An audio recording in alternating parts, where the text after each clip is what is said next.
আচ্ছা, তাহলে আসসালামু আলাইকুম। আমরা শুরু করি প্রথম থেকে। আজকে হলো তৃতীয় ক্লাস।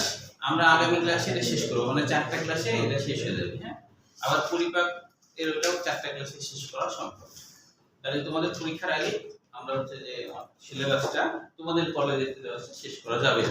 স্যার একটা স্বাভাবিক কোশ্চেন ছিল। হ্যাঁ, বলো। এটা উদ্ভিদের শুট কোনটা দিয়ে বলে আর রুট কাকে বলে?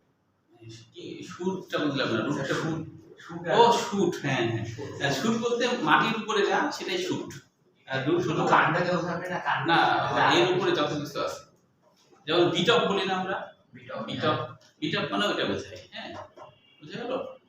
তাহলে মাটির নিচে একটা অবস্থা আর মাটির উপরে একটা, যেমন আমরা বলি বায়বীয় অঙ্গ, উদ্ভিদের বায়বীয় অঙ্গ, এটাও কিন্তু মাটির উপরে যা আছে তাই হলো বায়বীয় অঙ্গ। বুঝে গেল কি? রুট আর শুট। রুট মানে মাটির নিচে যা, মাটির নিচে যেটা চলে গেছে সেটাই রুট।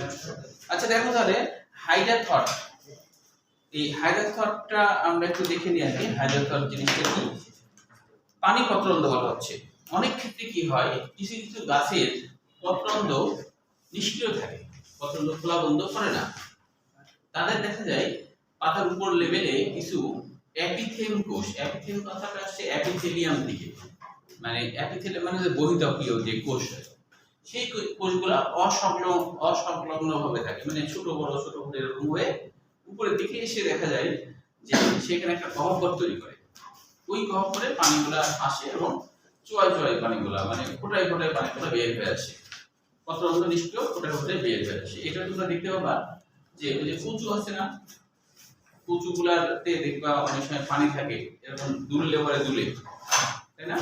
ওদের কিউটিন থাকে, তো তাই পানিটা ভিজে না, মানে মোমের উপরে হলে আর কি হবে, ভিজে না। ওই জায়গায় আমরা যেটি করবো সেটি করে। দেখছো এটা? হ্যাঁ, এটাই হলো পত্ররন্ধ্রের পানি পত্ররন্ধ্র। এটা হলো পানি পত্ররন্ধ্র। হাইড্রোথট কেন? হাইড্রো মানে পানি, হাইড্রো মানে পানি, আর এখানে থট মানে রন্ধ্র, মানে কি পানি পত্ররন্ধ্র। তো সেই কথা এখানে বলছে হাইড্রোথট যে পানি পত্ররন্ধ্র এক বিশেষ ধরনের পানি নির্গমন অঙ্গ। কোথায় কোথায় হয়? ঘাস, কচু, টমেটো ইত্যাদি গাছের পাতার কিনারায় প্রচন্ড গরমের দিনে পানির ফোঁটার সারি দেখে এই অঙ্গের অবস্থান জানা যায়। মাটিতে প্রচুর পানি থাকলে এবং আবহাওয়া অতিরিক্ত আর্দ্র থাকলে সাধারণত এমনটি ঘটে। বিশেষ পরিস্থিতিতে উদ্ভিদ দেহ থেকে পানি এ রন্ধ্রের মাধ্যমে পরিত্যক্ত হয় বলে এই রন্ধ্রপথকে পানি পত্ররন্ধ্র বলে। তাহলে এটা কিন্তু ক্ষয়ের জন্য আসে। তাহলে আমরা লিখবো এখান থেকে যে মাটিতে প্রচন্ড গরমের দিনে পানির ফোঁটার সারি দেখা যায় কোথায়? ঘাস, কচু, টমেটো ইত্যাদি পাতায়। তারপরে লিখতে হবে মাটিতে প্রচুর পানি থাকলে এবং আবহাওয়া অতিরিক্ত আর্দ্র থাকলে সাধারণত এমনটি ঘটে। বিশেষ পরিস্থিতিতে উদ্ভিদ দেহ থেকে পানি এর রন্ধ্রের মাধ্যমে বের হওয়াকে পানি পত্ররন্ধ্র বলে। একটু বানায় লিখবা, পুরোপুরি বইয়ের ভাষা লিখতে হবে। আচ্ছা, তাহলে এখন হলো শেষের দিকে একটা কথা আছে, দেখো যে অ্যাপিথেম বা অ্যাপিথেলিয়াম, গহ্বরের নিচে অনেকগুলো অসংলগ্ন কোষ থাকে, এগুলোকে অ্যাপিথেম বা অ্যাপিথেলিয়াম বলে। আর নিচে আরেকটা আছে গাটেশন। এটা কিন্তু জ্ঞানমূলক কোশ্চেন হিসেবে বেশ কয়েকবার আসছে। গাটেশন কি? হাইড্রোথট দিয়ে তরল পানি বের হয়ে যাওয়াকে বলা হয় গাটেশন। গাটেশন কথাটা আসছে মূলত আসলে ল্যাটিন শব্দ গাট্টা থেকে। গাট্টা মানে ফোঁটা, ওই যে ড্রপ বা ফোঁটা, বুঝছো? পানির ফোঁটা, গাট্টা মানে ফোঁটা। এখান থেকে গাটেশন কথাটা আসছে,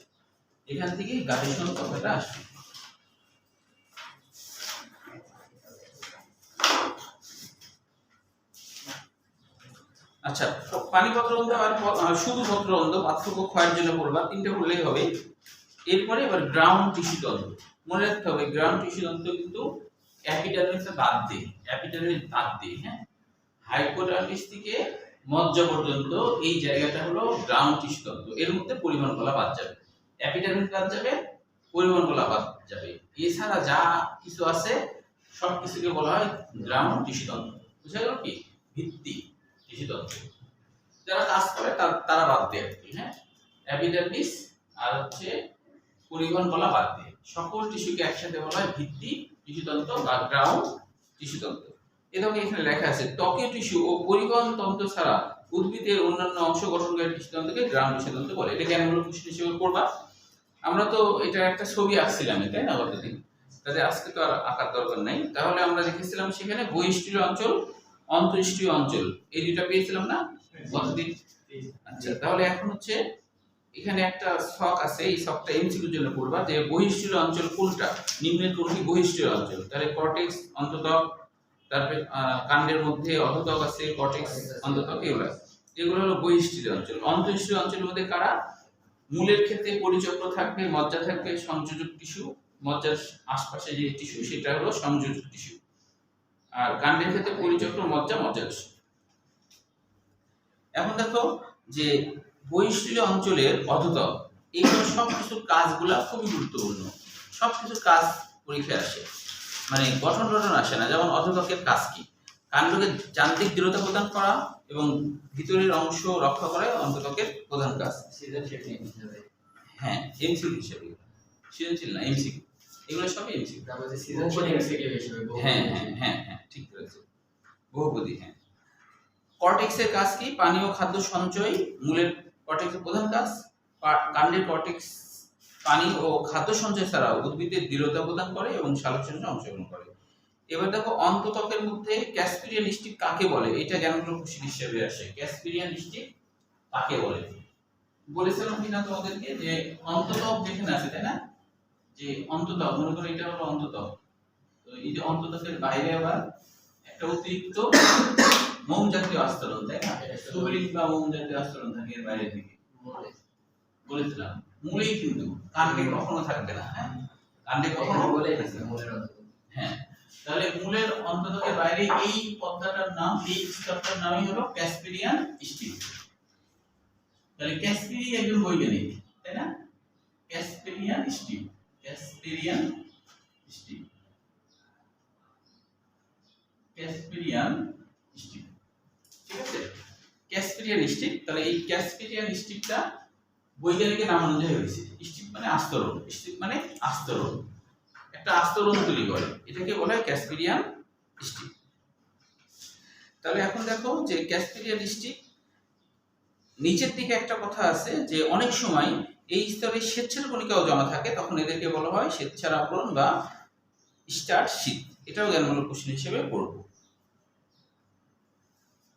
তাহলে এখানে সালটা লাগবে না, তবে হচ্ছে শুধু ক্যাসপিরিয়ান স্টিক লাগবে। আর এটা বৈজ্ঞানিক, কোন বৈজ্ঞানিক ক্যাসপিরিয়ান স্টিক নামকরণ করেছেন সেটা একটু মনে রাখবা। তারপরে দেখো অন্ততকের কাজ, এই কাজটাও আবার এমসিকিউ। যে অন্ততক সম্ভবত খাদ্য সঞ্চয়, ভিতরের অংশকে রক্ষা করা, মূলজ চাপ নিয়ন্ত্রণ করায় ভূমিকা রাখে। ভাস্কুলার বান্ডল ও তৎসংলগ্ন, ভাস্কুলার বান্ডল মানে কি? পরিবহন করা। ভাস্কুলার বান্ডল মানে পরিবহন করা। ও তৎসংলগ্ন কোষগুলো যাতে বায়ু ও পানিতে আবদ্ধ হয়ে প্রতিবন্ধকতা সৃষ্টি করতে না পারে, সেই জন্যই অন্ততক বাঁধের মতো কাজ করে। তাই যে বলছিলাম, যদি পানির চাপের মধ্যে থাকে আর যদি এই আস্তরণ না থাকে, সব পানি ভিতরে চলে যায়, তাহলে তো সমস্যা, তাই না? ভিতরের সব মজ্জা সব নষ্ট হয়ে যাবে, সেই জন্য একটা বাঁধ দিয়ে দিয়েছে, তাই না? এই তারপরে দেখো অন্তঃস্থলীয় অঞ্চল, আমরা জানি পেরিসাইকেলের পর থেকেই তো অন্তঃস্থলীয় অঞ্চল। তাহলে পেরিসাইকেল কিন্তু বোর্ড পরীক্ষায় আসছে, পেরিসাইকেল কাকে বলে, এটাও কিন্তু আসে, পেরিসাইকেল কাকে বলে। অন্ততকের নিচে ভাস্কুলার বান্ডলের বাইরে এক বা একাধিক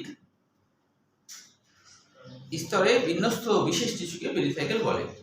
তাহলে এটা একাধিক হতে পারে, এক স্তর বিশিষ্ট হতে পারে। এখন কোথায় কোথায় আর কি এক স্তর বা একাধিক, এটাও আর কি আসে অনেক সময়। দেখো কত জলশুদ্ধিত মূলে বা কাণ্ডে এদের দেখতে পাওয়া যায়। তারপর হচ্ছে এখানে দেয়নি এটা, এই যে এখানে আছে কুমড়া ও কুমারিকা কাণ্ডে একটি বহু স্তর বিশিষ্ট ও স্ক্লেরোকাইমা টিস্যু দিয়ে গঠিত। মনে রাখবা যে কুমড়া আর কুমারিকা, তাই না?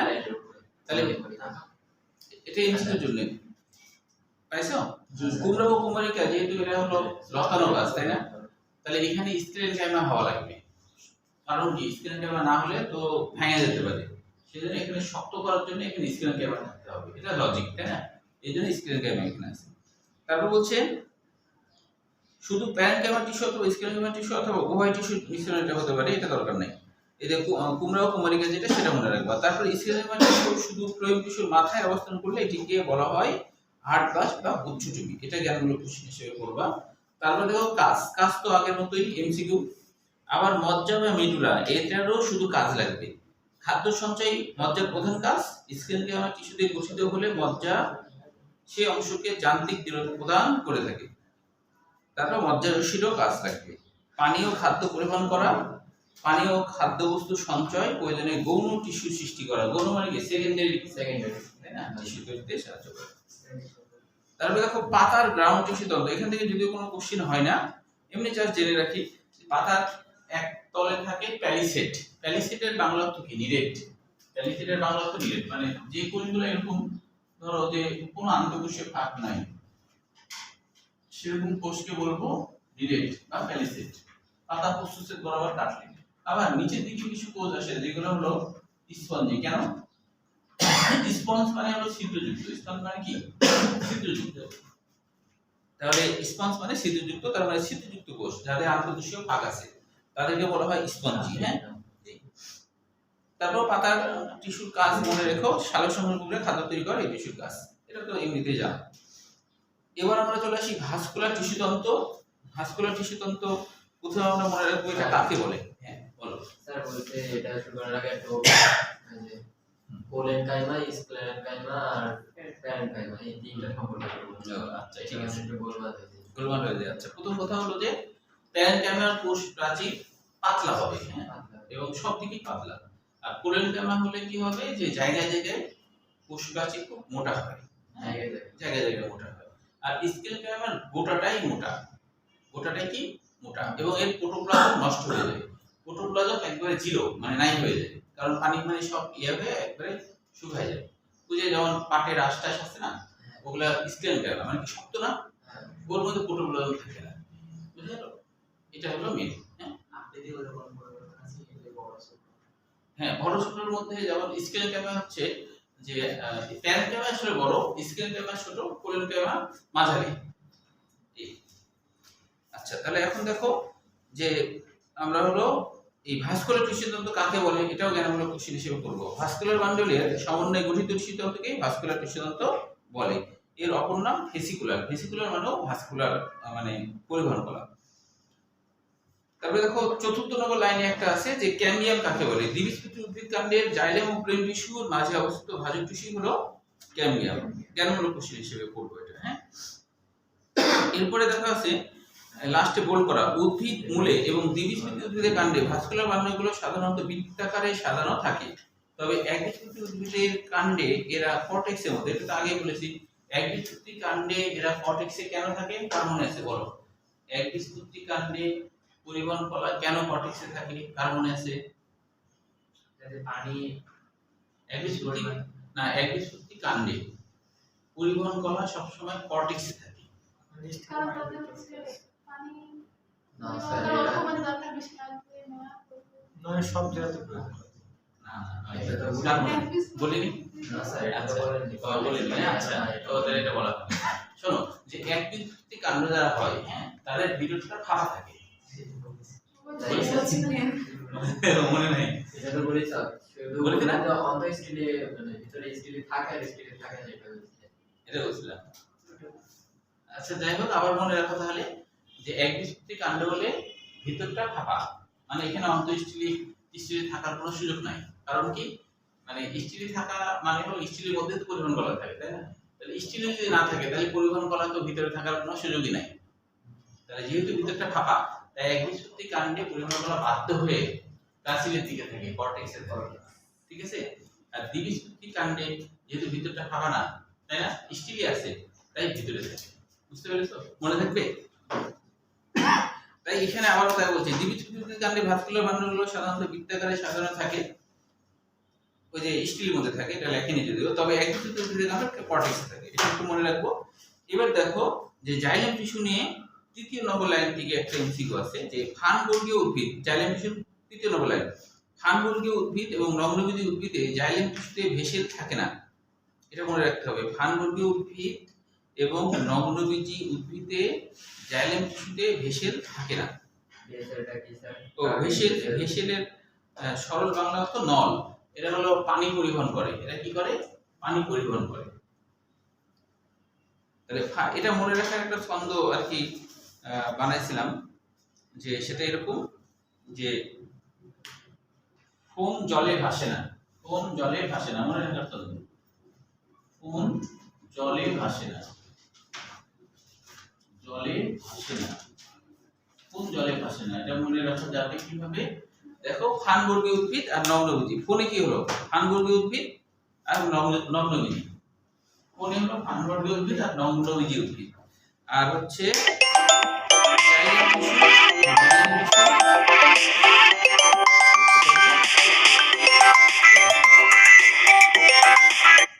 ক্লাস নেওয়ার সময় বারবার খালি ফোন আসছে, তাই না?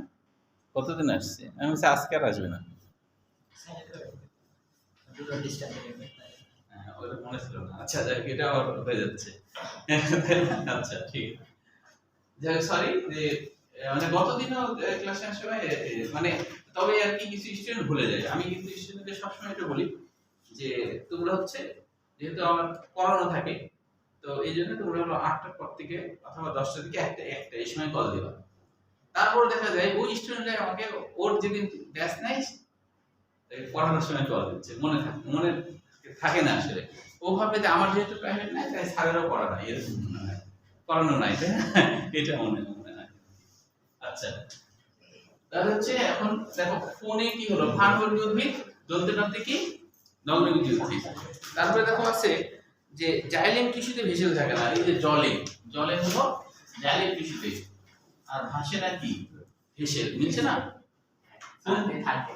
হ্যাঁ হ্যাঁ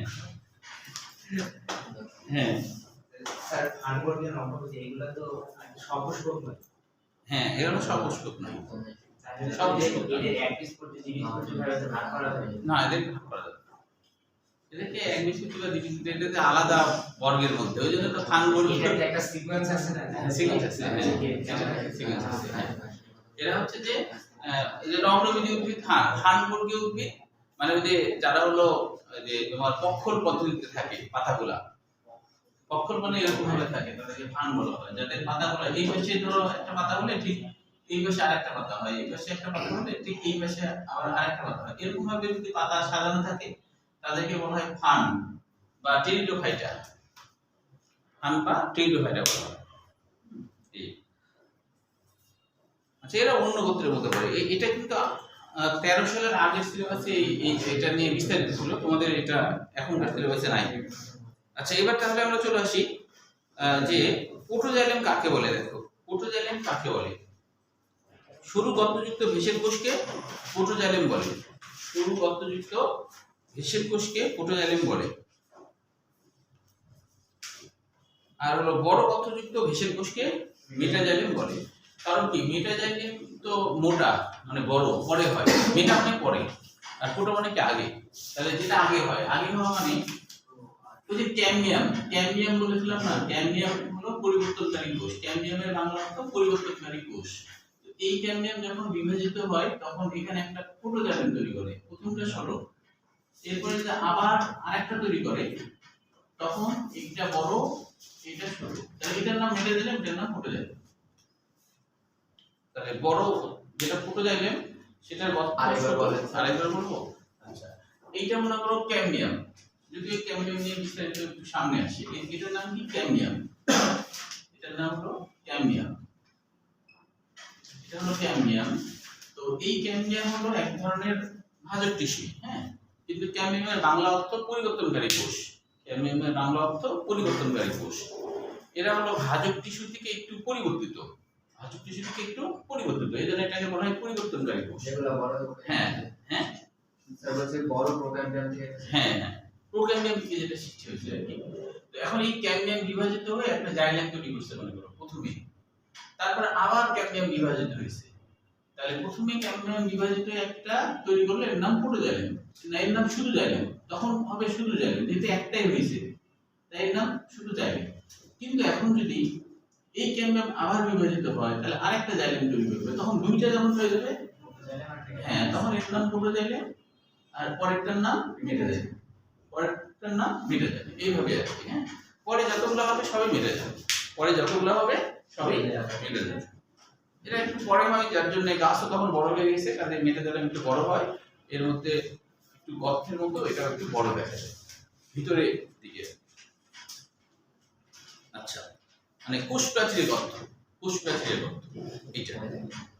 আচ্ছা এবার দেখো অ্যান্ডার কাকে বলে এটাও কিন্তু এমসিকিউ এবং জ্ঞানমূলক দুইটার জন্য আসে। হ্যাঁ, যদি প্রোটোজাইলেম কেন্দ্রের দিকে থাকে, এই যে আমরা এখানে কি দেখলাম, মনে করো এটা প্রোটোজাইলেম, এটা হলো কেন্দ্রের দিকে আছে, মনে করো মানে কেন্দ্র মানে কি মজ্জা টজ্জা যেখানে আছে, মজ্জার দিকে প্রোটোজাইলেম মুখ করে যদি থাকে তাহলে সেটাকে বলবো অ্যান্ডার।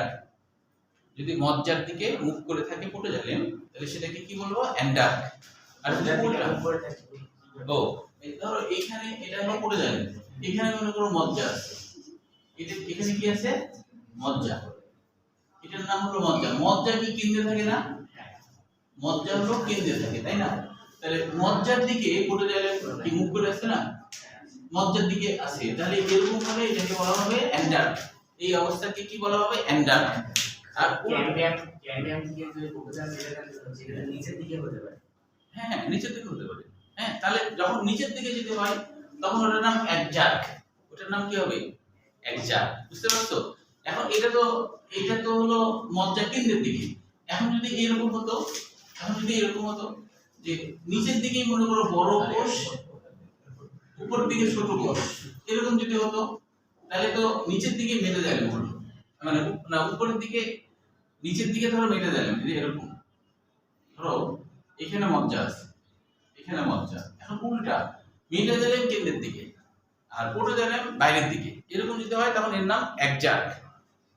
তাহলে প্রথমে একটা যদি মনে রাখো তাহলে পরেরটা এমনি মনে থাকবে। অ্যান্ডার কাকে বলবো, প্রোটোজাইলেম কেন্দ্রে, তাই না? আর একজাক হলো উল্টা, মেটাজাইলেম কেন্দ্রে।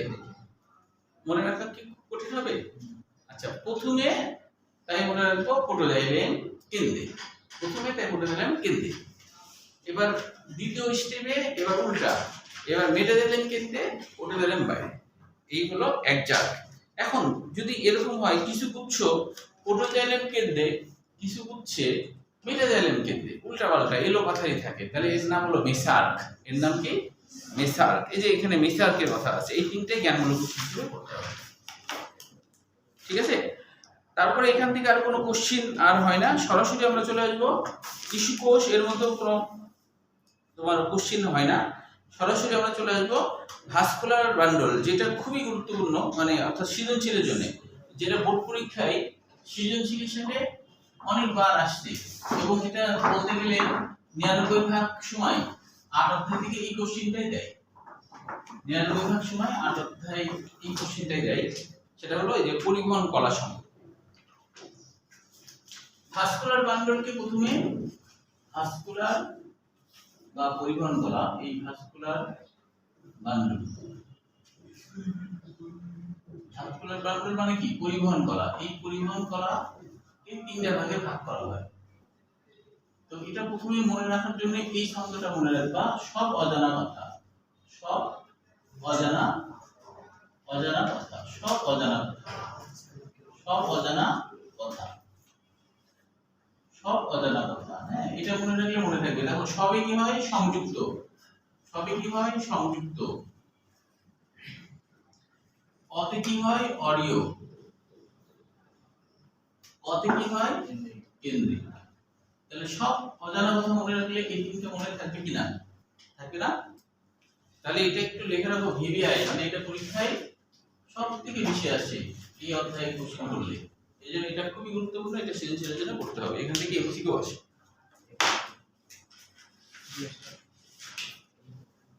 এখন দেখো সংযুক্তকে আবার দুই ভাগে ভাগ করা হয়, একটা হলো সমপার্শ্বীয়, একটা হলো সমপার্শ্বীয়, আর একটা হলো সমদ্বিপার্শ্বীয়, আর একটা হলো সমদ্বিপার্শ্বীয়, সমদ্বিপার্শ্বীয়। এখন সমপার্শ্বীয়কে আবার ভাগ করা হয়েছে দুইটা ভাগে। হ্যাঁ, এরকম কেন, যেমন ধরো দাদার ছেলে বাবা, তাই না, বাবার ছেলে, হ্যাঁ তুমি, আবার তোমারও তো হবে, তাহলে এদেরও তো কোনো ভাগ আছে নাকি?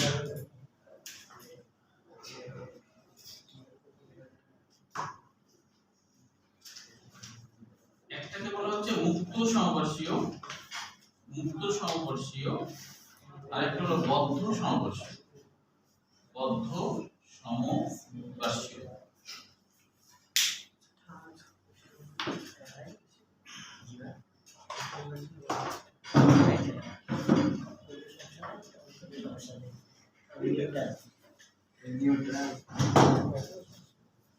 তাহলে মুক্ত সমপার্শ্বীয় সমদ্বিপার্শ্বীয় কোনো ভাগ নাই, অরিয়েরও কোনো ভাগ নাই, তবে কেন্দ্রিকের ভাগ আছে। এই কেন্দ্রিকের আবার ভাগ আছে। কেন্দ্রিককে দুই ভাগে ভাগ করা হয়, একটা হেটেরোসেন্ট্রিক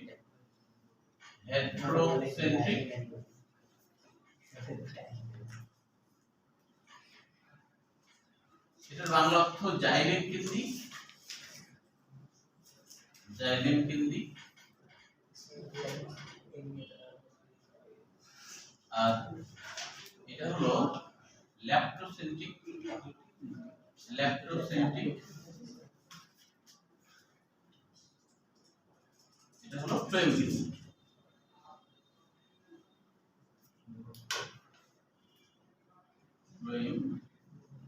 কেন্দ্রিক। এখন ছবিগুলো আঁকলে খুব সহজেই তোমরা বুঝে ফেলবা। হ্যাঁ, ছবিগুলো আঁকলে খুব সহজে বুঝবে। দেখো মুক্ত সমপার্শ্বীয়টা কেমন। মুক্ত সমপার্শ্বী বলছে ছবি আঁকা আছে স্যার হ্যাঁ ওই ছবি, হ্যাঁ ছবি আঁকানো আছে সবগুলা? হ্যাঁ সবগুলা, মানে কঠিনগুলো না, সবগুলা না। এই দেখো যেটা আছে সেটা, এই যে এখানে একটা ক্যাম্বিয়াম নামক ভাজক টিস্যু আছে, ক্যাম্বিয়াম নামক ভাজক টিস্যু। তারপরে হচ্ছে এর দুই পাশে মনে রাখবা ফোটা ফোটা গুলো হলো ফ্লেম, ফোটা ফোটা গুলো ফ্লেম, আর দাগ দাগ গুলো যায়। এই দাগ দাগ গুলো কি যায়, মনে রাখবা ফোটা ফোটা গুলো ফ্লেম, দাগ দাগ গুলো যায়। এটা এটা হলো ক্যাম্বিয়াম, এটা হচ্ছে ক্যাম্বিয়াম, এটা ক্যাম্বিয়াম। উপরেরটা হলো ফ্লোয়েম,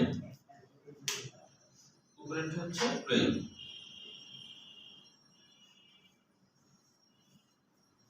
ফ্লোয়েম আর নিচেরটা জাইলেম।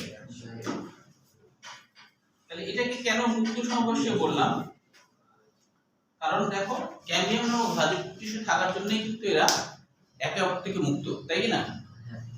ক্যাম্বিয়াম নামক ভাজক টিস্যু থাকার জন্য একে অপর থেকে মুক্ত, সেজন্য এর নাম হলো মুক্ত সমপার্শ্বীয়। এবার দেখো এটা হলো বদ্ধ সমপার্শ্বীয় কেন, কারণ এরা একটা আরেকটার সাথে গায়ের সাথে গা লেগে আছে, এদের মাঝে কোনো প্রাচীর নাই। এই দেখো এদের মাঝে কোনো ক্যাম্বিয়াম নাই, এই জন্য এরা বদ্ধ, একে অপরের সাথে গায়ের সাথে গা লেগে আছে, তাই এর নাম হলো বদ্ধ।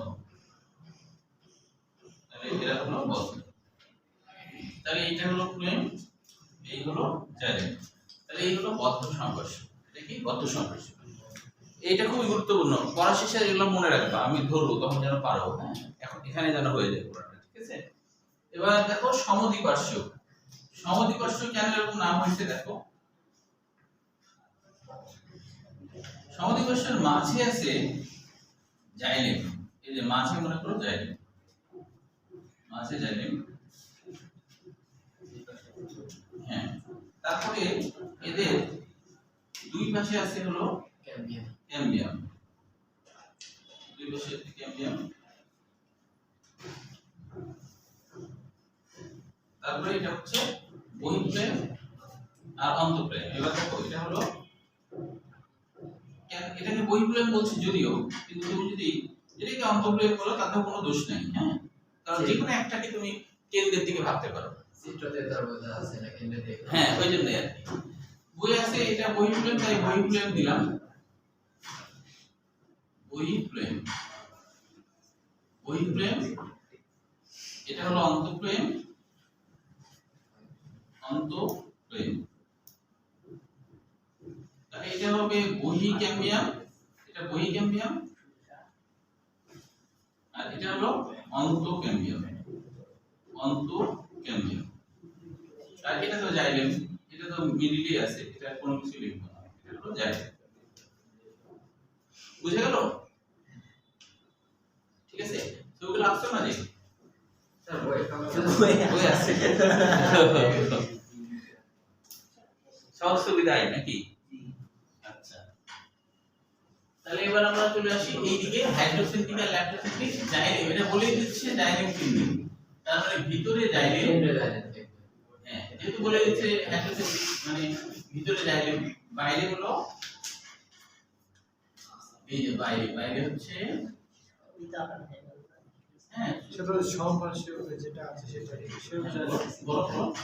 সমপার্শ্বীয় যেটা আছে সেটা জায়গা পেয়ে মাঝখানে জায়গা আছে সমপার্শ্বীয় তো ওটা না, সমপার্শ্বীয় মাঝখানে জাইলেম কই?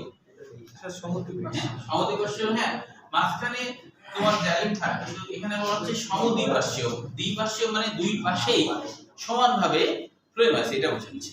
সমদ্বিপার্শ্বীয় কি বোঝাচ্ছে? সমানভাবে দুই পাশেই ফ্লোয়েম আছে, এটা বোঝানোর জন্য সমদ্বিপার্শ্বীয় কথাটা আসছে। হ্যাঁ জায়গা কিভাবে মাঝখানে হ্যাঁ বলো। জাইলেম জায়গা কেন্দ্রিক হবে না মাঝখানে জায়গা ও এইটা জাইলেম কেন্দ্রিক এই কারণে হচ্ছে না যে এইটা দেখো পরিষ্কার ভাবে জাইলেম কেন্দ্রিক, কিন্তু এখানে অনেক গোজামিল আছে, অনেক কিছু আছে। এটাকে যদি আমি জাইলেম কেন্দ্রিক বলি, এখানে দুইটা ফ্লোয়েম আছে, দুইটা ক্যাম্বিয়াম আছে, এইসব কিভাবে বলবো? তাই এইটাকে সমদ্বিপার্শ্বীয় বললে বোঝায় দুই পাশে সমানভাবে ফ্লোয়েম আছে, এই জন্য এরকম নাম হয়েছে, বুঝছো? এই তাহলে এটা হলো। এরপর একটা কি, এরপর একটা উল্টা। এবার হচ্ছে ভিতরেই মনে করো ফ্লোয়েম, বাইরে জাইলেম। মনে রাখা এই উদাহরণগুলো কিন্তু আবার মনে রাখতে হবে, উদাহরণগুলো মনে রাখা ছন্দ বানিয়েছে যদিও। তাহলে এটা হলো জাইলেম, তাহলে এরকম জানা জানা করে দিলাম, তাহলে হলো জাইলেম হয়ে গেল, তাই কি না? চিহ্নিত করবা কিন্তু, যেমন এটা হলো জাইলেম, এটা জাইলেম, আর পরেরটা কি ফ্লোয়েম, পরেরটা হলো ফ্লোয়েম।